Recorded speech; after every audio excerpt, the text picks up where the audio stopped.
and why do we coach? So question. A lot of people get into coaching because at grassroots level, there's some probably plays or they've had to take relatives to the game, and some people getting it for the love of it. So why do we coach? Do we coach to win, or do we coach to make players better, or do we coach just to do someone a favour?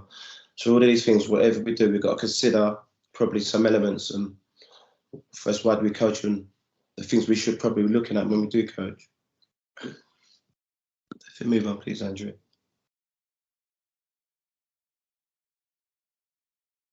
I'll let you ponder that. It's a good question, that. Do the environments we create as coaches enhance or stifle the natural time of risk-taking and creativity? In other words, do we demand a lot from our young children? Do put out loads of cones and ask them to do loads of various different things through the cones? Does that stifle their creativity to do it themselves? For example, do you limit the cones that you put down and allow them to dribble through bigger spaces? That's for an example. So that's what I mean by the risk-taking and creativity part. Or do we demand that they do things immediately, which was what we want? So that's just a question, just to get you thinking. Micah, at this moment, sorry to come in straight away, do you mind if I ask you a question based on that?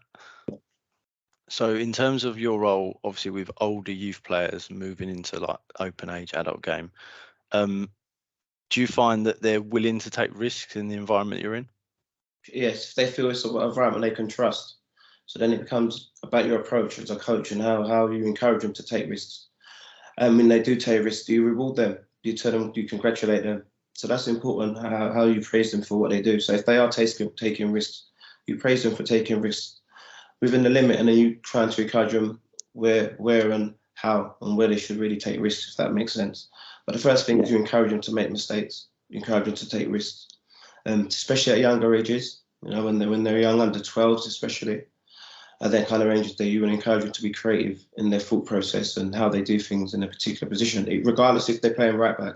They might have a skill set within themselves that they like to do to beat that opponent to get out of that particular situation, instead of the generic way of going to the ground and going to tight and making that tackle. So keep encouraging players to take risks is an important requirement. Thank you.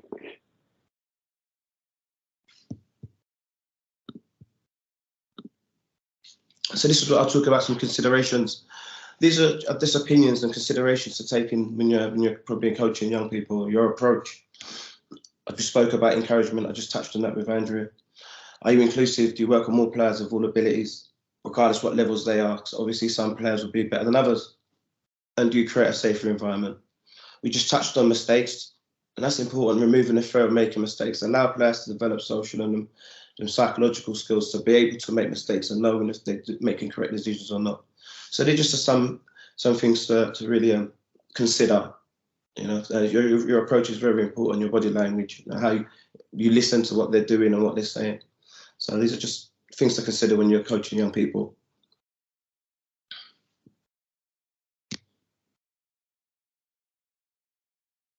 Be attentive and engage. So this is a lovely description of that, this secure attachment model. Thanks, Andrew.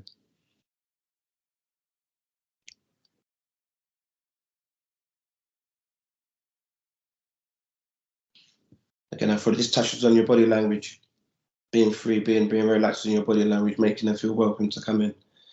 Because we're all emotional people, especially coaches, we all get emotional and then get caught up in the emotion of what's happening at the time and what we perceive as being good or bad. But when you're developing young people, it's important that you're trying to be as predictable in your manner as possible.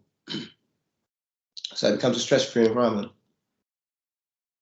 Michael, we had a question come in from Jake, linked to the last couple of bits. So do you specifically focus on the psychological corner? So is that a conscious effort from you? Or do you think it's sometimes a byproduct of the types of sessions that you put on? No, you specifically concentrate on that. That underpins the coaching sessions. The psychological part underpins the whole work, the technical, tactical. If you don't get the psychological bit right, then you're gonna struggle to implement long-term development in the player. So if you get the psychological bit right, I think so. It's very important. So it underpins the work that I do and the work that I do at work. Have you always done that in your coaching? Yeah, I think I have. I've always found it important. I'm one for more nurture than nature. I've always found it more important to make sure that you engage the individual then to get the specific outcomes instead of doing it the other way around by telling them what they need to do and then just hoping if they can do it or not. So yeah, I've always coached in that way. Brilliant. Thank you. Micah, just out of interest, where do you think that came from? Because presumably, you know, the clubs that you've played for and your playing experience, is that similar to the experience you had as a player, or is this something that you've taken on, you know, kind of regardless of your experience as a player, if that kind of makes sense? Do the two tie up? Yeah, absolutely, it does make sense. It comes from my experience as a player dealing with different coaches and managers and how their approach was and how I saw it beneficial to me in different approaches, and ones that I really thought had more of a caring aspect seemed to get more results in my experience. And as I've gone through my journey as a coach and looked at other managers and coaches to learn and see what experiences they had, and someone like Ancelotti for me is a prime example of someone that's been highly successful with different teams and he's managed very cool and calm. And I see that I'm rather one to more explain, and as I'll go through you might see more in this presentation. But for me, calm approach is better than a more demanding, results-driven approach. So the answer to your question is, yeah, a combination of both. My living experience as a player, from grassroots through to professional game, and then me as a coach, watching other managers and seeing their approaches, how long their success lasted with their approach. So there's other managers, top class managers I can name that have won loads of trophies, done really, really well, but their times at club have been a bit more fleeting and they haven't really left as memorable stamp as maybe someone like I said, like I mentioned Ancelotti, so just someone I admire for the way he coaches. So that's someone I can gravitate my theory, my philosophy, my ideology. I say, well, at the top level, you can be like that. You can concentrate on the psychological side and get maximum success. So if it's good for him, and in my experience, it's going to be generally good for like most of us, if that makes sense. Sure. Yeah. Thank you. And you also touched on the emotions, and like, so, you know, those that are on generally grassroots coaches, and it can get the better of you. It happens. We've all been there. I think it's just worth bearing in mind that, you know, majority of people, they are children, you know, regardless if they're 16, 17, they're kids still. So I think that's something we always have to, you know, keep in mind, isn't it? Yeah. One thing for emotions that I found myself is, once I started coaching, I was very emotional driven. So after the game and in the game, I was, you know, orchestrating and doing things like, you know, telling the players what to do. I've got the fortitude of having to be able to work with players daily now. So my work's done Monday to Friday, and the knowledge to know that on Saturday is the time for me to really be quiet. It's not a day for me. That's not my day or the players' day. And obviously when you work with players in part-time or grassroots, you gather them in the evening, you know them 2-3 times in a week. But still, if you can imagine that on a Saturday after the game, sometimes as coaches or people, we've got a lot to say. Sometimes it's important just to have 2 minutes for yourself before you speak. And I find that really beneficial to me and to control my emotions personally. Someone gave me that advice and I took that advice, and it's really, really worked for me.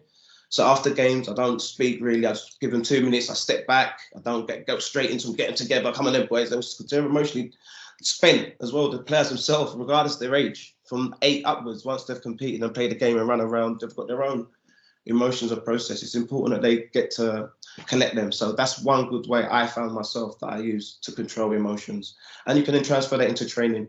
If you feel yourself getting a little bit worked up by someone's doing something, football-wise I'm talking about, give yourself a couple of minutes, think about how you want to approach it, and then always think these are young minds you're dealing with, and it's important that they get to grow their minds. So that's one way I find of controlling my own emotions personally when I'm coaching. Sound advice. Thank you. Do you want us to move on? Oh yeah, sure.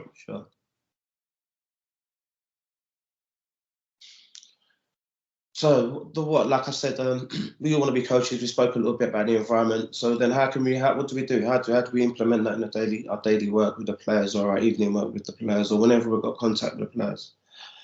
You have to make it encouraging. You may be coaching for participation, or you're coaching a team. We will have opinion on a football, a style of play, or philosophy.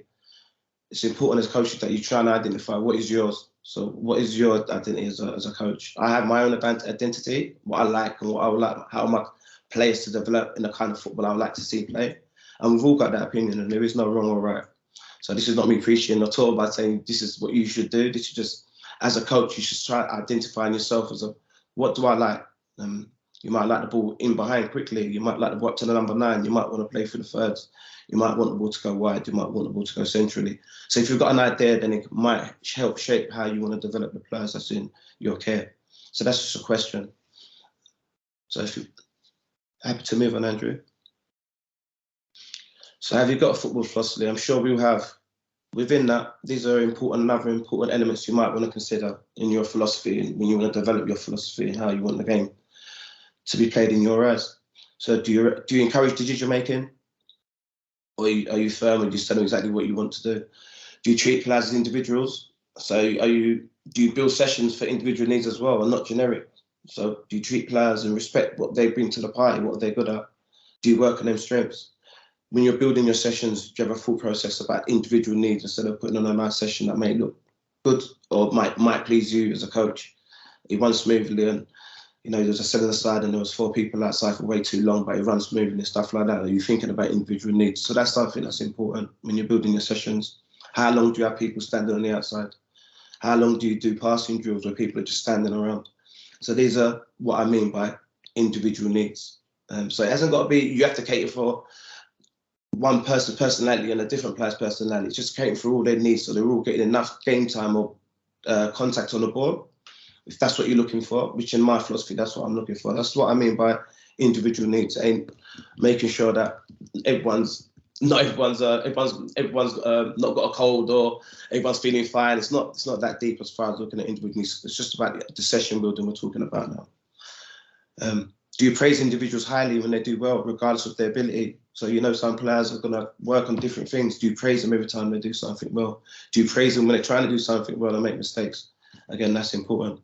And it's really important, as I mentioned a number of times, about expressing them to make mistakes and allowing them to make mistakes. So these elements are probably some important factors that you might want to consider when you're thinking about coaching, regardless of your philosophy. They're just some couple of key points I've put down. Thank you, Andrew. I had a question come in, Micah. So from Rob, do you change your philosophy as the players develop? So Rob started in under 7 with a high press, but as other children learn that, you then adapt, as an example. So have you changed your philosophy, or as you kind of gone through with the team or gone through the age groups? This is just to answer to Rob. He said, just to clarify, he's under 7s playing a high press. Yeah. Okay, so that's tactical. That's a lot of information for under 7s to take in. But no, I don't change my philosophy at all. So a high press. So if I could break down a high press for you, a high press is when you encourage the players to run towards the ball. So that philosophy is throughout my philosophy.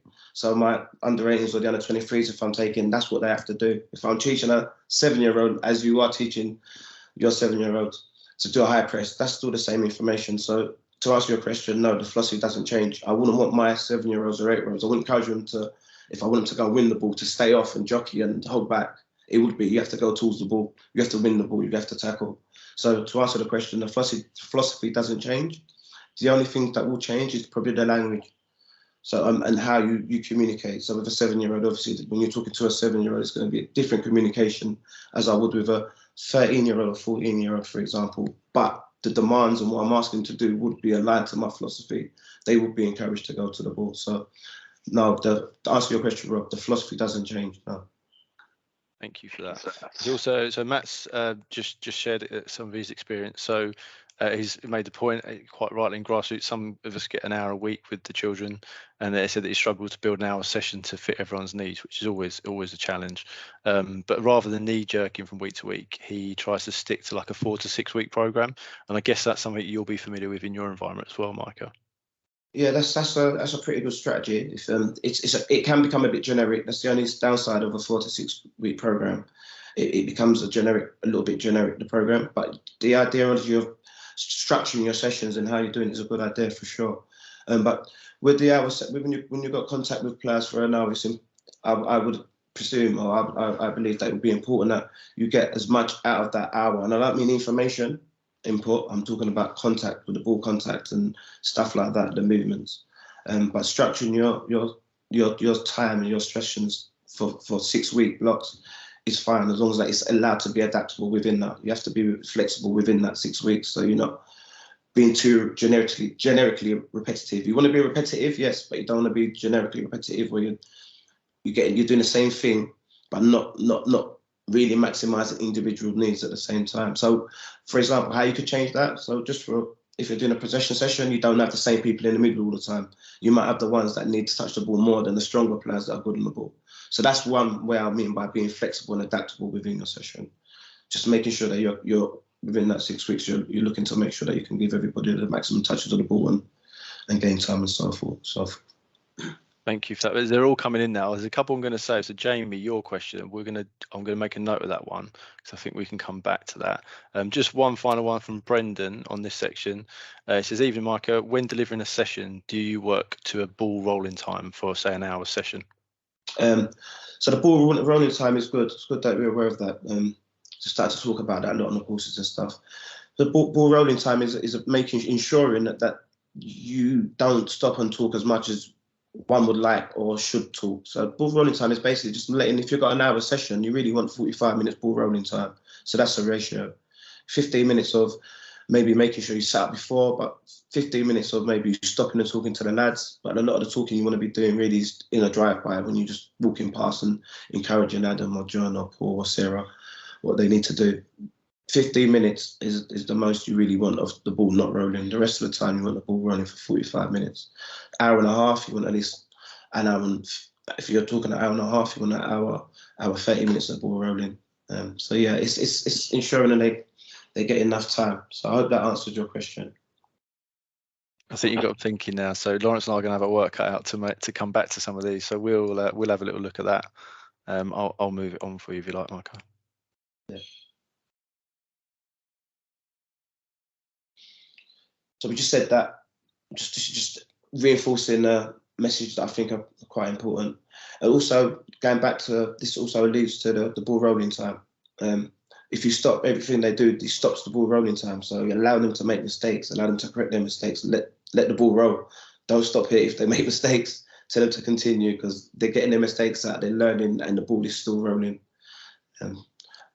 Usually, generally, the best way to learn for young people is in action. So keep the ball rolling and let them make mistakes. That just alludes to the last bit, and I'm just trying to reinforce the importance of that.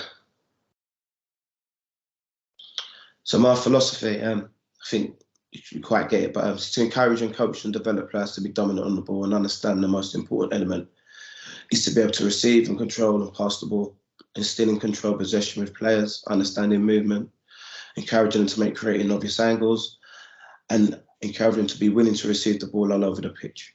So that's just really my philosophy in a nutshell. Now, it doesn't have to align with yours, but if you think about the points that I made prior, they fit into most philosophies. I'm just sharing what my philosophy is.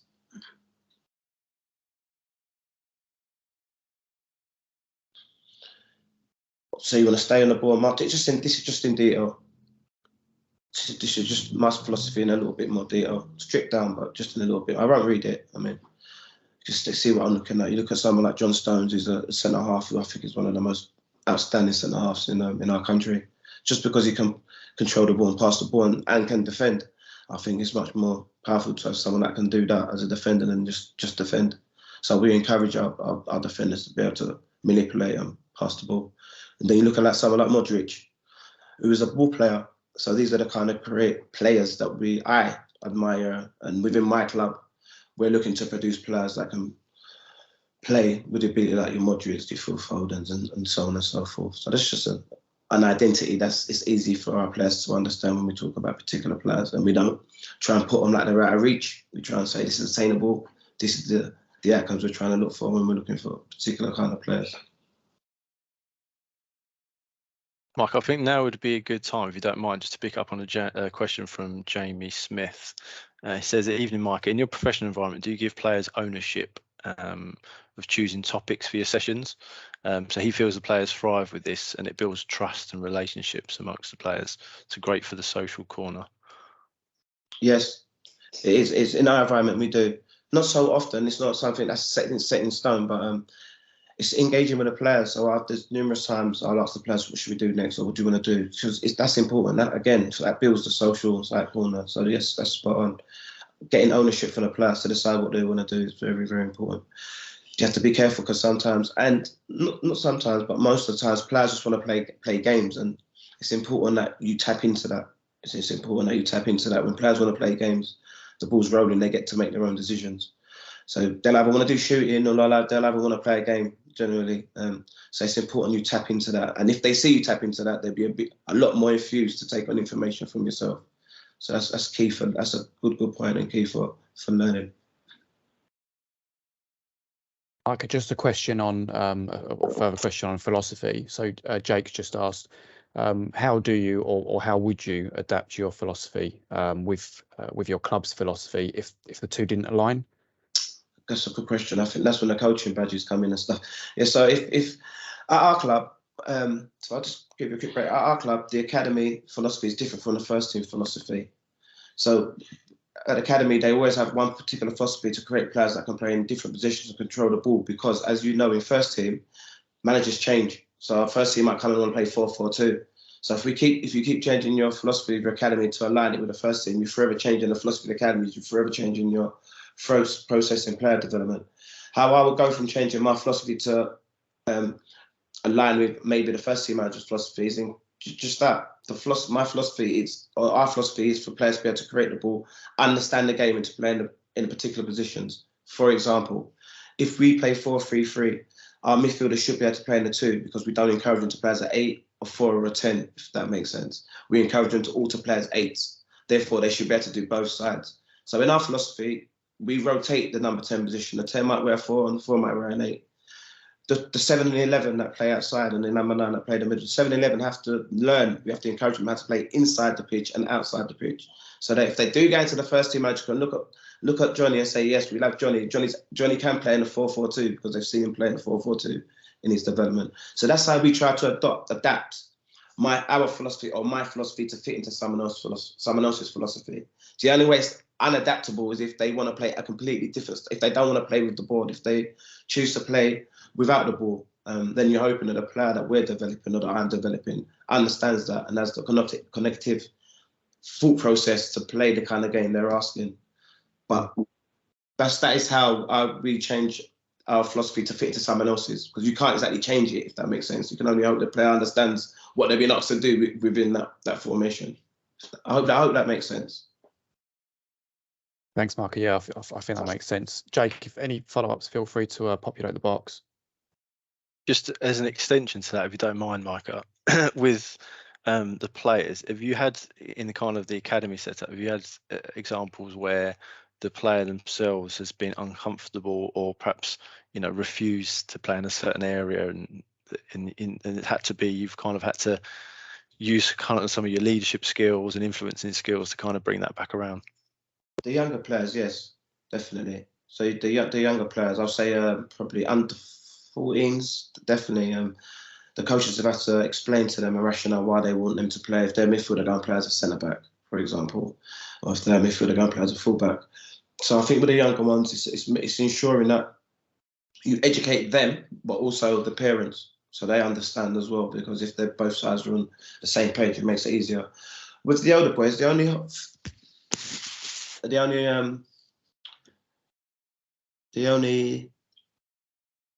I'd say regret or not regret, the only feedback, reluctance we've had from older boys is boys that have turned down the opportunity to become professionals because they themselves believe that they don't have the necessary requirements, ability to go and play and do what's required at the next level.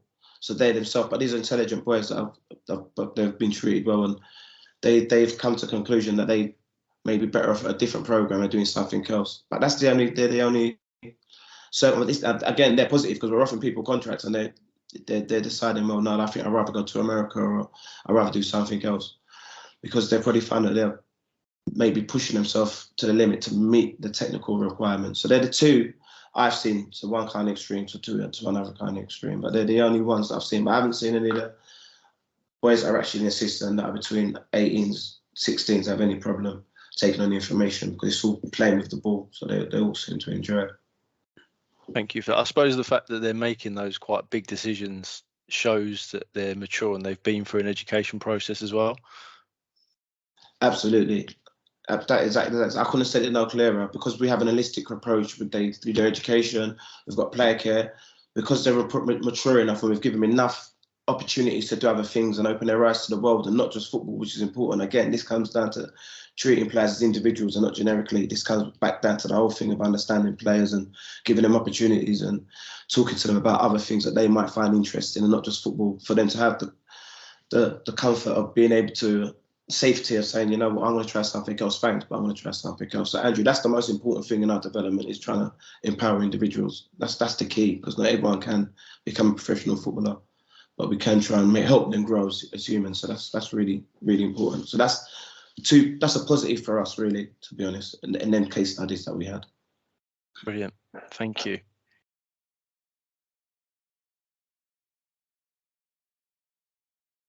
I'm just going to talk a little bit how you can build training sessions, or how I build training sessions to get specific outcomes in how I want to develop the players.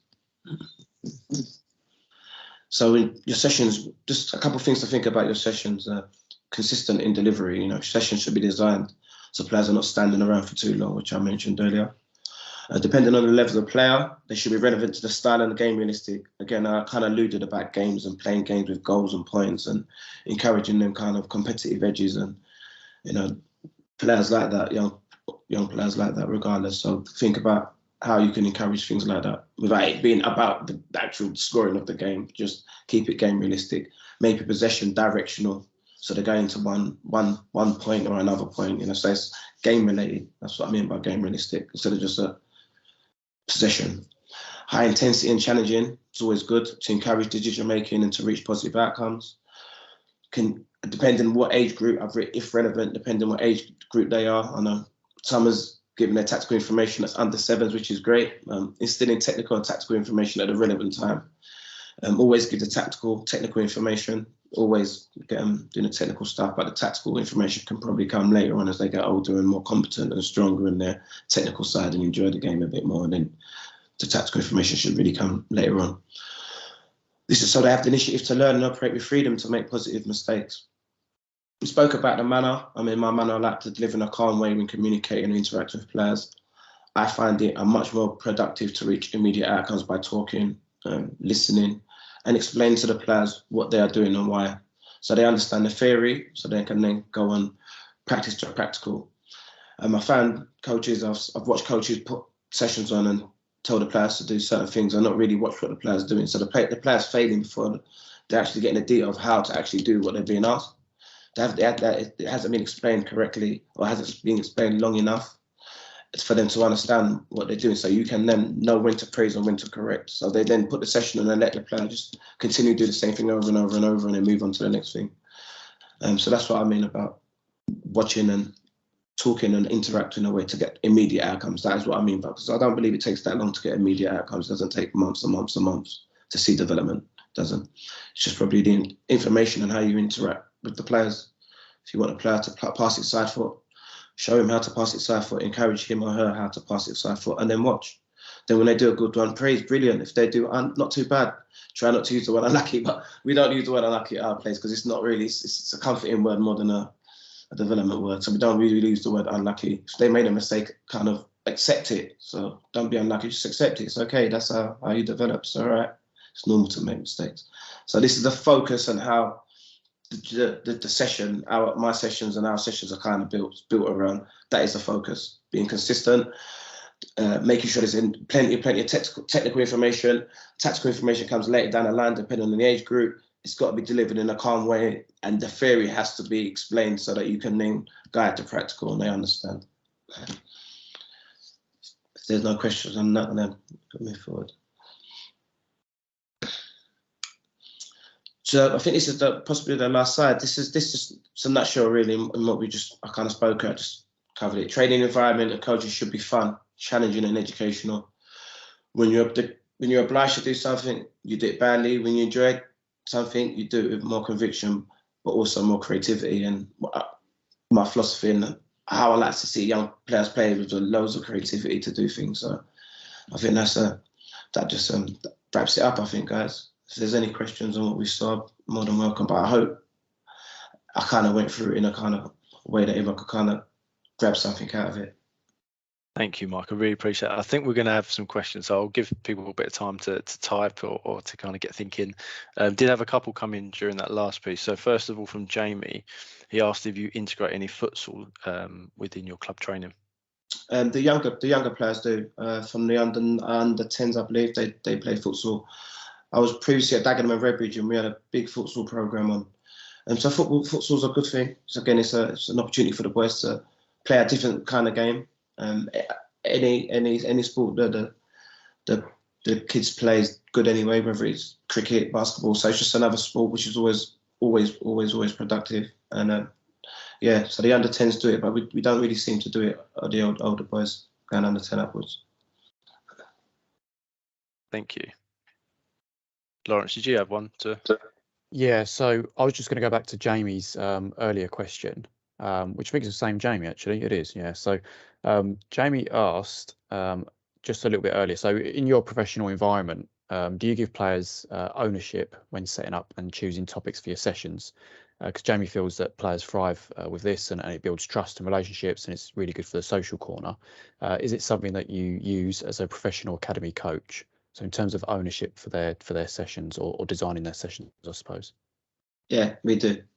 Yeah, that's something we do. So we encourage the players to give their thoughts and opinions of what we should do today.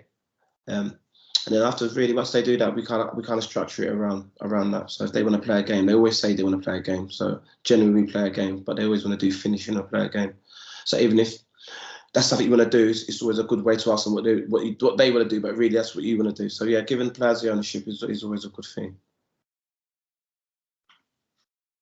And then Rob, it said me again, I apologise, it's no problem. So do you feel that using terminology like channels, transitions, etc. is better to use in early years? These words were non-existent when he was younger, but when you watch punditry, it relates. I suppose they're different worlds in a way, aren't they, at times? Yeah, that's a good question. Yeah, I don't see no reason why not. Like I said, once you're explaining what it is that you're telling them, then they can relate to if they do hear it on the commentary. Like you said, and that's no problem. I think it's just how you transmit your information, in what manner, in what way. But the actual language, as long as you explain to them what it means, I don't see a problem with that at all. And the sooner they know, the better for them in the long run, because that learning would have been cemented as they get older. So yeah, I don't see that being a problem at all. There's nothing wrong with that. And you mentioned earlier on actually about listening, understanding the players. So I suppose when you're listening to them and the kind of language that they use, that's probably quite a good thing to adopt as well, because it's on their terms, isn't it? Exactly. Again, that goes back with them deciding what sessions they want to do.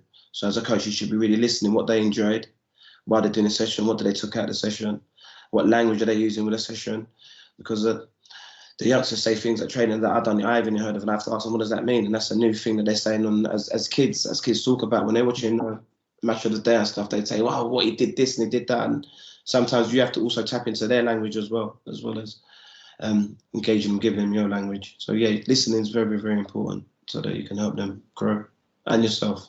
So yeah, the language is important for both parties, the coach and the player. Thank you. There's an interesting question from Mark Gordon, who's just asked, how much influence does what the first team are doing or how they're performing, how much influence does that have on your session planning? That has no influence on my session planning. The only influence that has is on the environment. We're in the same building, we're in the same training ground now. So if the first team's not doing well, it affects the whole club. That's the only influence it has, But as far as my session plans or what they're doing, the two philosophies are similar. The first team are keeping, they try to play an expansive, creative, positive, ball playing, individual way of playing, and they've developed players and played with players like Tarap, SA, they've got Elias Chair now, so that's the kind of players. So it's very similar, so there's no need for me to adapt. Just I've got to try and keep developing the players that can adaptable and that can use the ball and move the ball in a particular way. But basically, I'm just comfortable on the ball, basically. Sure.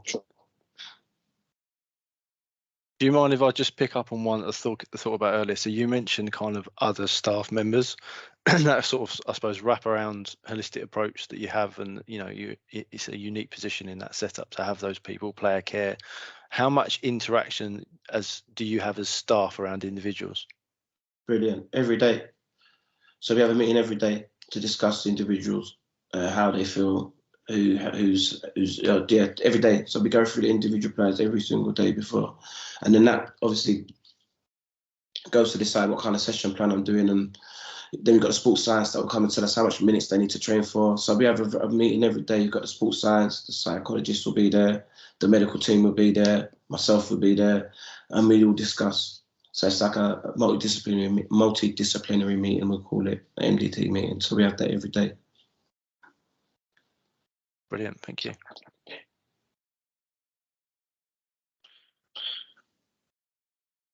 Any jump out for you there, Lawrence?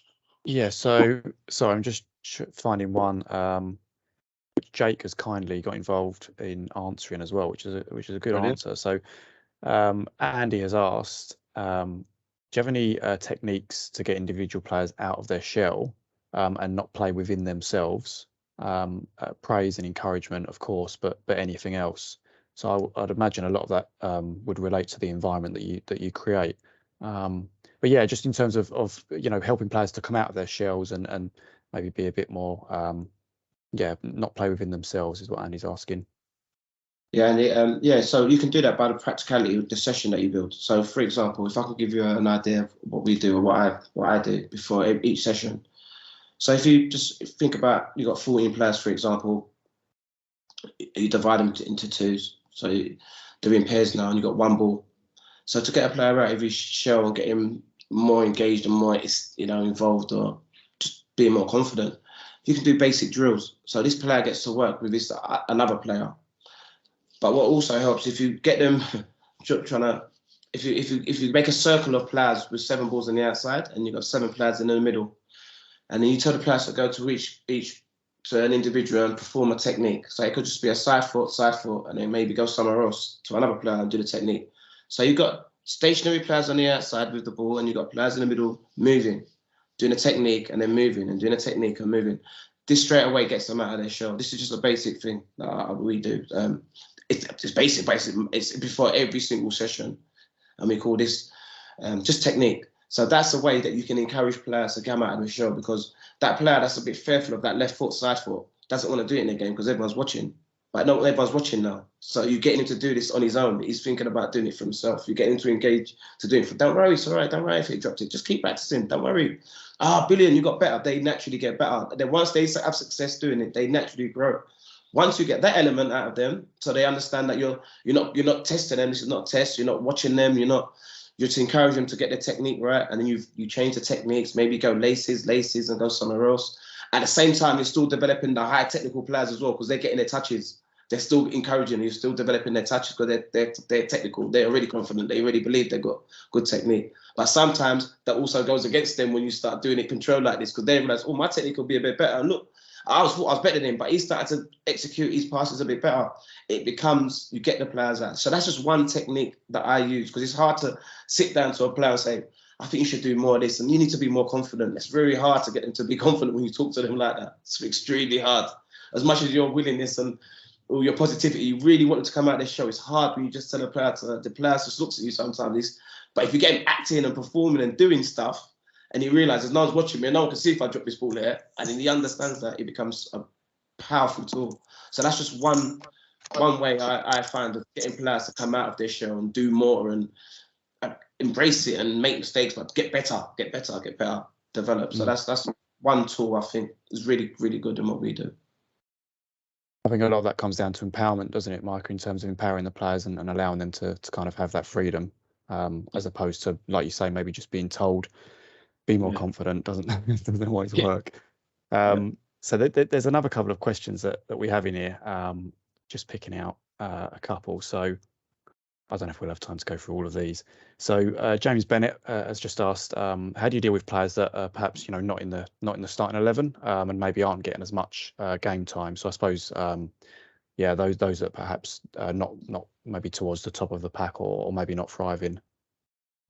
Positive reinforcements. It's the best way to communicate and talk to them. In our environment, in my environment, and I encourage in most environments that you try to give players game time anyway, so you don't have to deal with things like this. And also the players themselves need to play to develop, even if they're not at the level that you perceive them to be. So in our environment, players do complain, but if they do say to me why I'm not playing, I'd explain to them why you're not playing. I explain to them that you need to do a little bit more in training, but you play next week. So very rarely do players go 2 weeks without playing in our environment.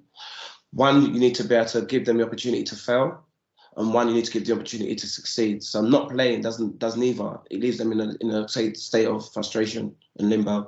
This is what you want to eradicate. So it's very rarely I have to do this generally. And once you set that kind of precedent, the teams kind of starts taking care of itself a little bit. Players become honest. Players realize, well, I might not play this week, but I understand why. The teams really, they start to see things. But if you're just leaving players out because you don't believe they're good enough, it can have a really detrimental effect on their development. So it's not something that I really encourage.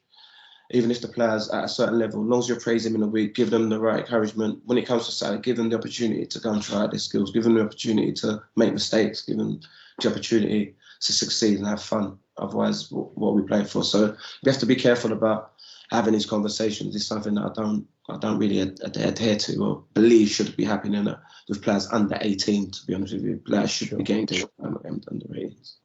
Yeah, something that we have a conversation, or we hear from coaches a lot, don't we, Lawrence, in the grassroots, particularly those working kind of that 12s plus, sort of 12 to 16s, is that bit around game time, and like I've been doing this and I've been consistent in my approach, but now I'm starting to feel the pressure. And obviously a big difference, and we can't get away from it, between grassroots and academy football is that the influence of outsiders, parents, carers, can be much greater in the grassroots game because of the closeness to it, and because obviously kind of the parameters are slightly different. So that's something that you're volunteering, you're trying to do all the best things you can, you're spinning plates, but then you've also got all this potential influence. My own personal view on that is obviously communication, being really clear around why you're doing what you're doing and involving people in that process, but it's not an easy thing to do. So I don't know if you've had, situations where you've had to have those difficult conversations, but that's certainly something that we get feedback on a lot. Yeah, no, I agree, totally agree. I mean, it's hard if you're talking about a team environment where we've got a team and you're coaching a particular team. You can get so focused on that team that you want the best players to play every week and play. I find, to be honest, if players are not getting game time because they're not at a particular level, sometimes it's better for that player to then find a level where you can get game time. Sometimes it could be on the onus of, if possible, don't get me wrong, if the player's not getting game time because of a particular reason. In our level is generally they're not going to make the next grade, and then their game time will diminish slightly, but not loads, but it will diminish slightly. And then, of course, if they can't get game time with us, must release them. They go somewhere else. In the grassroots, it can be similar to that, but I know it's a little bit more complicated than that. But when you are trying to explain to someone when they're not, why they're not getting game time, Andrew, it's very, very hard to explain to a parent why their child is not playing. They don't want to hear any excuses really. They want to know that they just want their child to play. So I think it's something it's really the hardest part of coaching is that actual management of game times. And as much as I said, catering for individual needs is actually catering for individual needs is probably the hardest thing, because on game time you can only play a select amount of players. So you find yourself carrying players over the weekend that ain't at game time. So I think the only way to do that is to ensure they play the next week. And that way, you have to really step back emotionally and then put your coaching head on and ensure that you're giving every person under your care. It comes back down to the philosophy of making sure every player gets the best development they can. You have to really take off that coaching hat and be more of a teacher and more caring. I think that's the only solution to it, basically, because it's hard to justify why someone doesn't play if they're fit. They continue on the bench and not getting game time. It's hard to really justify that if you're not about winning. So. Yeah, it's interesting because you have to kind of decide which route you're going to go on and stick with it. I think the word parent probably starts 50% of the conversations we have with coaches. And it's an interesting one because you get lots of people say, oh, I've got a good group of parents. But if you actually have the chance to go and see those coaches in their environment, actually what you find is they have really good relationships with all those people, and the communication is clear, the environment's clear, the club has a clear ethos, the team has a clear ethos, therefore things just go a little bit smoother. So it's probably something, just to kind of bear in mind. It can be difficult, if you're kind of further down the line with this, and it's been a challenge for a period of time. But I suppose message out, those of you grassroots game is make the most of the support networks around you as well, because there'll be other coaches in your club who have probably had that experience. So it's worth just kind of tapping into that knowledge as well. Absolutely. I agree fully.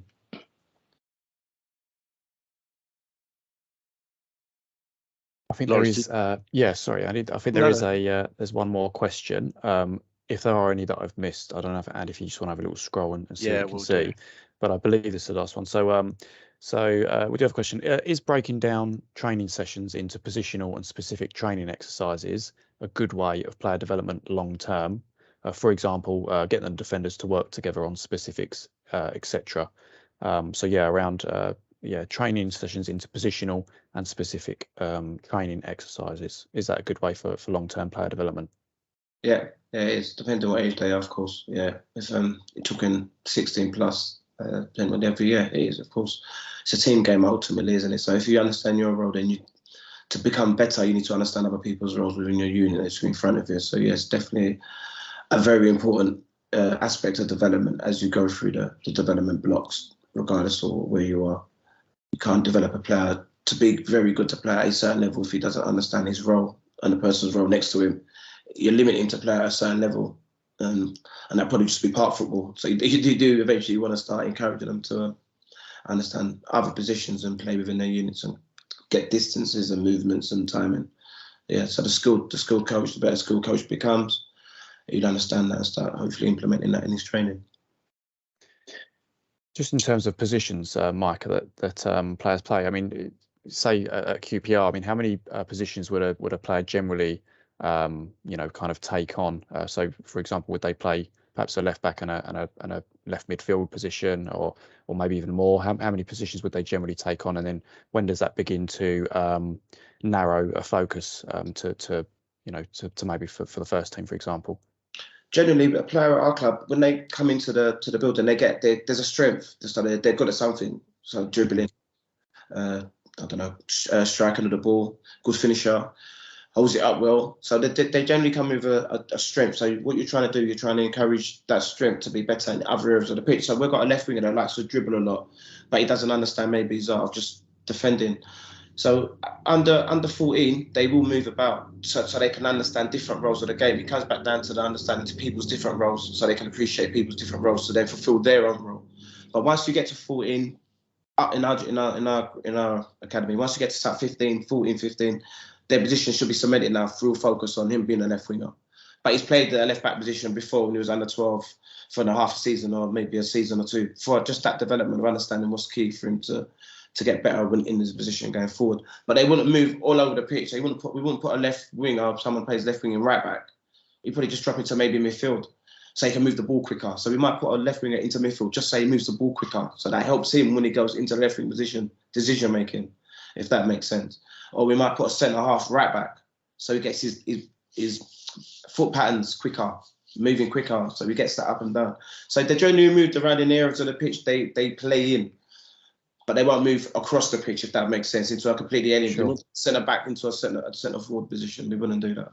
But everything else will kind of keep that line to the units they play in the position of their pitch. I hope that makes sense. Generally, definitely. Move left or right, to be fair. They don't generally move anywhere else to centre back. But the other players seem to be a bit more fluid in their movements. Excellent. Thank you, Micah. That's interesting. I mean, obviously we hear similar, a lot of challenges with grassroots coaches in terms of specialising in certain positions and when should a player specialise and if they feel maybe they have certain strengths. I suppose the challenge comes back to a lot of what we've mentioned just now in terms of all of the other kind of obstacles of grassroots football in terms of parent intervention, maybe stuff that they see on the TV. Everyone wants to emulate, Harry Kane or whoever. So I suppose there's always those challenges for those coaching grassroots.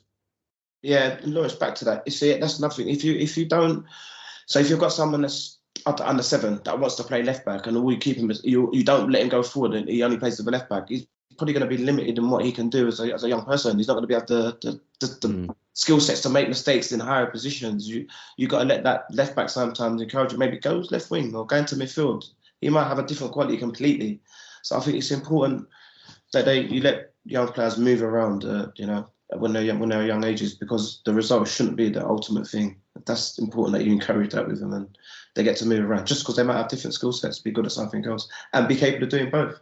Everyone wants attacking left backs or attacking right backs. Generally, they're converted wingers, so it's important they move around so they get a taste of positions. Absolutely. I think Antonio's actually just, sorry, I was just going to say Antonio's kind of just commented on that, just saying is you know, players should be able to play with freedom all over the pitch, which I think is spot on. Yeah, absolutely. I'll maybe just pick up two more. I'm very sorry because we had lots of questions come through and not enough time. Oh, I think someone's trying to talk to us. I'm upstairs on this call. Do you want to just leave them down the side? That's all right. I'll get them after this. Bear with. I thought they were asking us a question. Sorry. I thought they were asking us a question there. Yeah. So yeah, we did have a few that we were hoping to ask from the kind of like the sign up, but we've got a couple more on here if you don't mind, Michael, before we end. So Rob asks, how do you teach, or can you teach composure? I have some great kids, but come match time they want to kick it away. So it'd be interesting just to hear thoughts on that. Yeah, it's just a hard one. Probably the sessions you built, Rob. If you're trying to teach composure, I would encourage you to do a lot of possession sessions directed and encourage composure. Maybe you want to put them in a maybe smaller, depending on how old they are. If you're the size of the area you're using, make it a bit smaller maybe, because then they've got to think a bit quicker. And the distances that they're kicking it probably might be a bit shorter, so they'll have to maybe think of different ways they can move the ball. So that's probably one way I would encourage players that are, kicking the ball away, as you said, under pressure and stuff. I'll make the areas a little bit smaller so that they can play a little bit more under pressure. Also, depending on their age group, maybe the touches, maybe you want to consider how many, restricting it sometimes, maybe 4 touches, 5 touches, or however you see fit. But that's what I would do. Definitely do a lot of possession, maybe make the area smaller and ask them to play off of 4 or 5 touches. That way they have to pass it and not really put it away. Just things like that. Just play every session a little bit, mate. I think we've got time for one last one. So Jamie, as you've taken so long to type, we'll make sure you can ask this one. So just bear with. So if you're working on a 6-week block of sessions, say it's defending topics, and you feel your players need more time on that topic, do you continue to get right on with the next topic, or spend a bit longer on it? Great, Jamie. No, you stay on it. Don't move on. Don't move on unless you're comfortable that they cemented that learning and then move on. Otherwise, you're chasing learning all the time. Not a lot of clubs do it professionally, work in blocks. Just quickly, our club don't work in blocks, and I know clubs don't work in blocks because of that. So, because if you work to blocks and you just work into your own time and not the players' time, so don't. I wouldn't suggest you move on until the players you're happy that the players are happy and understanding what you're asking them to do. Stay on it. Brilliant, thank you. I think we'll have to park it there for time, which is a shame because I'm sure there's lots more that people would like to ask. Lawrence, anything else from you before we end? No, I just think that was a really good point from Micah just there about working to your own time or to the players' time. That's a really key consideration, I think, particularly that I think a lot of people benefit from that. Micah, thanks so much for your time. Thanks for joining us. Really appreciate it. Was there any kind of final thoughts from yourself? No, not really. Just thank you for everyone that participated in this, and I hope, like I said, they took something from it. It's not gospel what I'm saying. It's just my own thought process and a little bit of ideology and player development coming from our side. So I just hope everyone took something from it. And I'm pleased or pleasure being here with you guys and for inviting me on. Thank you very much. No, brilliant. Thank you. Really appreciate you coming to give up your time.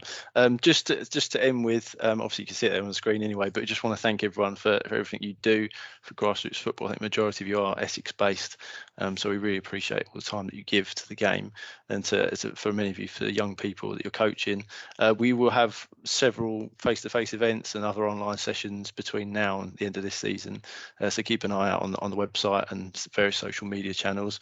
We'll have lots of practical workshops, which I know I've recognised a few names, so you've joined us before, so it'd be great to see you again. We've also got some other kind of showcase type events linked to the County Cup finals as well up at Colchester, so we'll be advertising those very soon, and then we've got some other special guest speakers for those as well, so we look forward to those and hopefully see you all again soon. But thanks very much, and good evening.